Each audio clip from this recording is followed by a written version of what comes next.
જ્યારે ગાઈઝ તમે મંદિરમાં કે મસ્જિદમાં જાઓ છો ને ત્યારે તમે તમારી દરેક કુટેવ એટલે કે ખરાબ આદતો, ખરાબ વિચાર, દરેક વસ્તુને જે છે ને તમે બહાર મૂકીને જાઓ છો અને તમે પ્યોર થઈને જાઓ છો.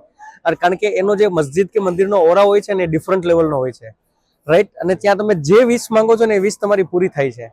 તો સેમ એઝ ઇટ ઇઝ દુબઈનું પણ ગાઈઝ આવું જ છે.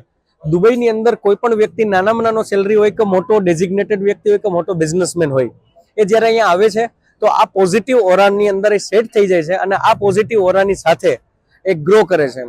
દુબઈનું પણ જે ઓલવેઝ મંદિર અને મસ્જિદ જેવો જ ઓરા છે, લાઈક પોઝિટિવ, પોઝિટિવ અને પોઝિટિવ. એટલા માટે દિવસે ને દિવસે ગાઈઝ દુબઈ પ્રત્યેનો જે પ્રેમ છે ને એ વધતો જાય છે.